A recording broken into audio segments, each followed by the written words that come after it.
बिस्मिल्लाहिर्रहमानिर्रहीम। मेरा नाम इमरान है और मैं यूके के टाउन बोल्टन से बात कर रहा हूँ। टीवी के थ्रू एक न्यूज़ नज़रों से गुजरी कि हमारे 19 पाकिस्तानी यूरोप जाने के ख्वाहिशमंद कश्ती उलटने की वजह से जाम बहक हुए। पहले तो उन 19 ख़ानदानों से ताज़ियत, यकीनन उनसे ज़्यादा इस दुख को कोई महसूस नहीं कर सकता जिस क़यामत से वो गुज़र रहे होंगे। ज़्यादातर उनका ताल्लुक़ मेरे अपने ज़िला गुजरात से था। वीडियो बनाने की एक रीज़न ये भी है क्योंकि हमारे अपने ज़िला से बेशुमार लोग जो हैं वो बाहर हैं भी और बाहर आने की कोशिश में भी लगे होते हैं। लोग यूरोप क्यों जाना चाहते हैं, इस चीज़ का मुझे ज़ाती तौर पे भी एक्सपीरियंस हुआ है कि जब आप पाकिस्तान में जाते हो तो आपके दोस्त, अहबाब, जानने वाले या रिश्तेदार वो एक्सपेक्ट करते हैं कि आप बाहर से आए हैं तो उनके बच्चे, भांजे या किसी दोस्त को आप बाहर ले जाओगे। तो पहली बात तो ये कि कोई किसी को बाहर नहीं ले जा सकता क्योंकि हर कंट्री का एक कानून होता है और उसी कानून के थ्रू ही सारा कुछ होता है। अगर कोई बंदा खुद बाहर है तो इसका कतई ये मतलब नहीं है कि वो किसी की हेल्प कर सकता है इस मामले में कि उसको बाहर ले जाए। दूसरी बात यह है कि लोग 16-16, 18-18, 20-20 लाख हाथ पे रख के तैयार होते हैं कि हमने यूरोप जाना है। मैंने ज़ाती तौर पे कुछ लोगों से मेरी डिस्कशन हुई थी तो मैंने उन्हें समझाने की कोशिश की कि वहाँ पे क्या हालात हैं यूरोप के, क्योंकि मुझे इत्तफ़ाक हुआ बेल्जियम जाने का, स्पेन जाने का। यूके में मैं ख़ुद रहता हूँ और पुर्तगाल और यूनान वगैरह से भी दोस्तों से जो है ना वो इंफॉर्मेशन मिलती रहती है जैसे वहाँ पे हालात हैं। तो एक्सप्लेन करने के बावजूद भी लोग इस चीज़ को समझने को तैयार ही नहीं है। शायद फ़िल्में देख देख के उनके जहन में यूरोप का कोई अलग से नक्शा खिंच गया हुआ है कि वहाँ पे पता नहीं क्या है, पैसे शायद दरख्तों पे लगे होते हैं, बहुत ज़्यादा पैसे होते हैं, लाइफस्टाइल कैसा आपका है। तो ऐसा बिल्कुल भी नहीं है जैसा आपकी इमेजिनेशंस में है। और जो लोग यहाँ पे आ जाते हैं उनको ठीक ठाक झटका लगता है, यकीन करें। काम जितना हार्ड वर्क आप पाकिस्तान में करते हैं, बिलीव मी, उससे बहुत ज़्यादा हार्ड वर्क यहाँ पे है। लेकिन एक मार ये है कि जब यहाँ से कोई बंदा वहाँ पे जाता है तो 2 साल बाद जब जाएगा और वहाँ पे जाके वो महीना 2 महीने रहेगा, उसने अपना हॉलीडे का बजट बनाया होता है कि मैंने 1000 पाउंड या 2000 यूरो वहाँ पे स्पेंड करना है। जब वो इतने पैसे थोड़े से टाइम में, महदूद टाइम में स्पेंड करता है तो तासुर यही मिलता है कि उसके पास बहुत पैसा है और ये तो वहाँ पे बहुत अच्छी लाइफ गुजार है, इसने बहुत पैसे जमा कर लिए। हालांकि होता इसके बिल्कुल बरक्स है। यहाँ पे लोग, आप यकीन करें कि पाकिस्तान में तो अच्छे कपड़े भी पहन के जाते हैं, पाकिस्तान में अच्छा खाते पीते, पैसा लुटाते भी हैं, लेकिन जो यहाँ पे उनकी ज़िंदगी होती है यूरोप में, वो बिल्कुल वैसी नहीं जैसी आप सोचते हो। बहुत हार्ड वर्क करते हैं, वो जॉब्स करते हैं जिन जॉब्स को आप पाकिस्तान में बहुत कमतर समझते हैं।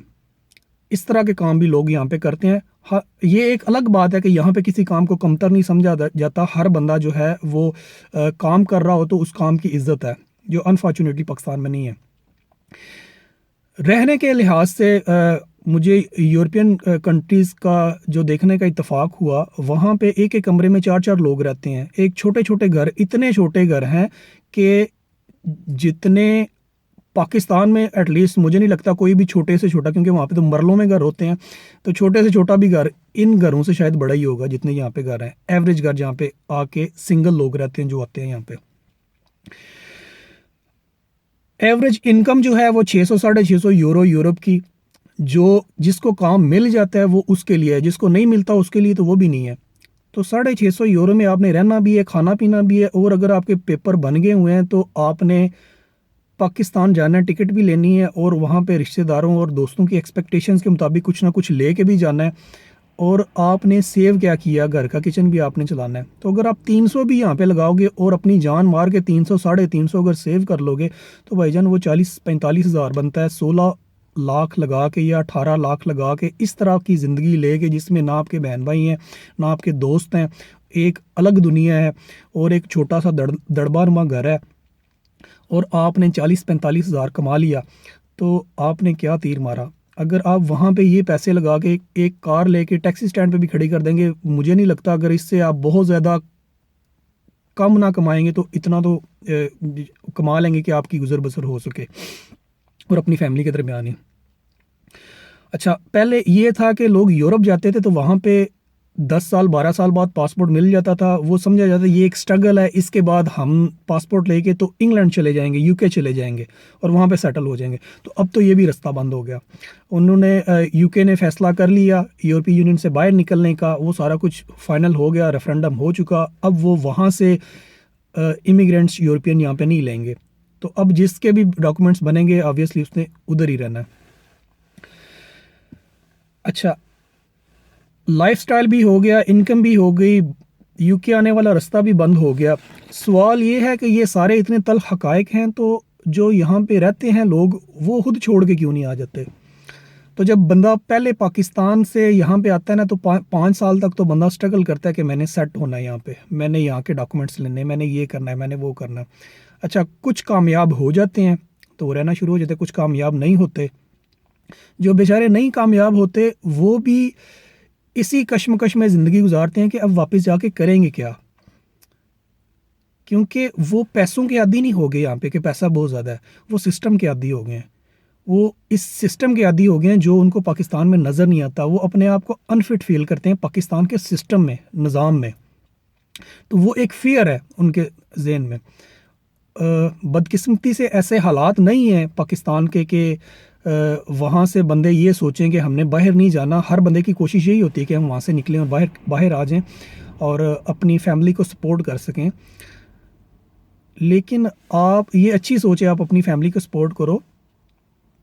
فیملی کو سپورٹ کرنا، باہر آنا، پیسے کمانا آپ کی اپنی جان سے زیادہ اہمیت کا حامل نہیں ہے۔ اور مجھے یقین ہے کہ جو لوگ اس حادثے کا شکار ہوئے، اگر ان کی فیملیز کو دوسرا موقع ملتا تو کبھی بھی اپنے بچوں کو باہر جانے دیتے، جنہوں نے پیسے بھی ضائع کیے اور جنہوں نے اپنے جوان بچے بھی ضائع کیے۔ اس کے بعد یہاں سے حالات تو جو ہیں وہ ہیں، جو غیر قانونی، جن کو تارکین وطن کہتے ہیں آپ، جب وہ بیچارے یہاں سے پکڑے جاتے ہیں، واپس آتے ہیں، تو ایک آگے اور استقبال کے لیے پاکستان کی مستعد ٹیم کھڑی ہوتی ہے جس کو کہتے ہیں FIA۔ وہ FIA تب نہیں پکڑتی لوگوں کو جب ایجنٹ ان کو کشتیوں پہ بٹھا کے باہر بھیج رہے ہوتے ہیں، وہ تب حرکت میں نہیں آتی۔ وہ تب حرکت میں آتی ہے جب کوئی بندہ ڈپورٹ ہو کے پاکستان آ جاتا ہے، اور تب ان کو یاد آتا ہے اس نے تو قانون توڑا تھا، یہ تو غیر قانونی طور پہ باہر رہ رہا تھا، اور تب اس کو اریسٹ کر لیا جاتا ہے۔ تو میرے بھائی، جو بندہ 8-10 سال باہر رہا ہے، جو 8-10 سال اس نے پیسہ بھیجا ہے، اس کا پیسہ تو غیر قانونی نہیں تھا، خود وہ بندہ غیر قانونی ہے۔ اور اکثریت جو آپ جس کو کہتے ہیں زر مبادلہ، جو ریمیٹنس آپ کو باہر سے آتی ہے، ان کی بڑی واضح اکثریت جو ہے ان لوگوں کی ہے، بھیجنے والوں کی، جو غیر قانونی ہے۔ جو قانونی طور پہ یہاں پہ مقیم ہے وہ لوگ تو یہاں پہ انویسٹ کرتے ہیں، وہ لوگ یہاں پہ گھر خریدتے ہیں، وہ لوگ یہاں پہ بزنس بناتے ہیں، ان کے بچے ادھر، ان کی فیملی ادھر، وہ کتنا پیسہ بھیجیں گے اپنے پیچھے والوں کو؟ کچھ لوگوں نے تو اپنے پیرنٹس کو بھی بلا لیا ہوا۔ تو جو لوگ آپ کو پیسہ بھیجتے رہتے ہیں 8-10 سال تک اپنا پیٹ کاٹ کے، آپ ان کے لیے وہاں پہ مستعد کھڑے ہوتے ہیں کہ اچھا اب آ گئے ہو، اب قابو آئے ہو، اب کچھ ادھر بھی دے کے جانا ہے۔ تو یہ میرا خیال ہے اس چیز پہ جو وہاں پہ گورنمنٹ ہے اس کو بھی تھوڑا سا توجہ کرنی چاہیے کہ ایک بندہ پہلے ہی وہاں سے جو ہے نا وہ اتنا عرصہ ایک ضلالت کی زندگی گزار کے آ رہا ہے، اور وہ یہ ضلالت کی زندگی گزارنے پہ مجبور ہوا آپ کی ناکام پالیسیوں کی وجہ سے، اور دوسرا آپ آتے ہی اس کو جو ہے نا وہ دھر لیتے ہیں کہ اچھا آ جاؤ جی اب آپ کی باری ہے۔ تو حالات یہی ہیں، بدلنے والے کوئی نہیں۔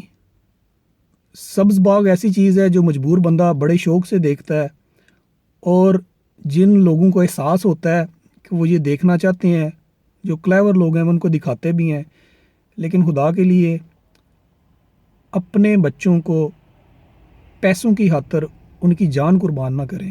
اگر وہ سمجھ نہیں رہے تو آپ ان کو روکیں۔ بہت سارے اچھے طریقے بھی ہیں، آپ سٹڈی ویزا پہ آ جائیں، باہر آئیں، عزت کے ساتھ آئیں، اپنی لائف میں سیٹل ہونے کی کوشش بھی کریں، جیسے بھی آپ کر سکتے ہیں، سٹرگل کریں اس کے لیے۔ لیکن یہ طریقہ نہیں ہے کہ آپ کشتی میں بٹھا کے سمندر کے درمیان بچوں کو بھیج دیں کہ اگر پہنچ جاؤ گے تو تمہاری لک ہے، ہم سیٹ ہو جائیں گے، نہ پہنچے تو بھی کوئی بات نہیں، ہم نے رسک تو لیا۔